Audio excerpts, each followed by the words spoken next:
Don't watch this movie with the lights out. Some Netflix viewers say a 2016 horror movie from the director of a kid-friendly DC hit has traumatized them.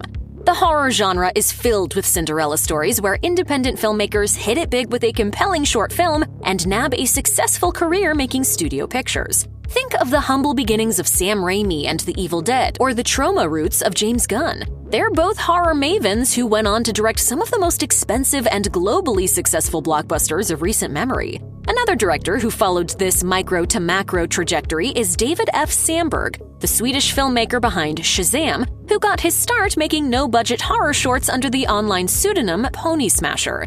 While Sandberg's early work covers a wide range of genres, his second horror short, Lights Out, became a viral sensation and led to his first feature-length film. The story centers on a terrifying something that can only be seen when the lights are off, allowing the short to serve as a brilliant exercise in tension using just a hallway and a light switch. The short film quickly grabbed some Hollywood attention, which let Sandberg bring Lights Out to the big screen in 2016. Expanding the lore behind the monster cloaked in darkness and bursting with seriously impressive jump scares, the result was a box office hit, earning more than $148.8 million against a $5 million budget. Now, 7 years later, Lights Out is seeing a resurgence in popularity on Netflix, as folks who were a bit too young to catch the film when it first debuted are now old enough to face off with the malevolent spirit named Diana. I know, this all sounds a little crazy. There's a dead woman in this house, and you let her in, Mom. While the short film was less about story and more about executing the perfect jump scare, the Lights Out feature adaptation is an effective PG-13 horror film and was also tackling themes of trauma and how it can manifest in horrifying ways long before terror trauma tales become the norm. Lights Out zeroes in on our deeply rooted fears of the dark and unknown and uses them as a cudgel in the face of emotional distress. It shouldn't come as a surprise that viewers have been so scared that they've put out warnings on social media, telling folks not to watch the film in the dark or at night, not to watch it alone, and some even claiming the film kept them up all night in fear.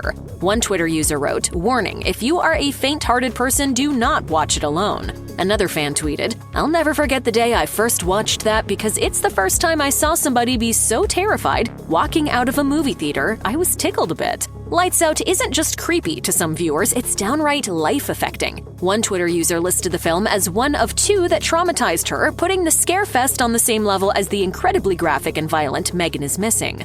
Another fan praised Netflix for putting the film on the platform, declaring it a horror movie that's worth watching. The self-described horror fanatic also confessed that the last time he watched the film, he couldn't sleep at night. In perhaps one of the boldest moves, one Twitter user named Lights Out as the scariest movie they'd ever seen. This tracks, considering Lights Out feels like a spiritual prequel to other recent hit horror films Smile and Skinamarink, albeit in very different ways. Smile and Lights Out both use terrifying imagery and jump scares as a means to showcase the way trauma can absolutely overwhelm someone's psyche, while Skinamarink and Lights Out weaponize our own imaginations and the ways our brains play tricks on us while trying to see in the dark. Both films have been wildly popular over the last year, so it's no wonder a companion piece like Lights Out is also scaring viewers from across the globe. Lights Out finding a new audience on streaming is great news for David F. Sandberg, who has already stated that he fully intends on returning to the horror genre now that Shazam and Shazam: Fury of the Gods are in the rearview.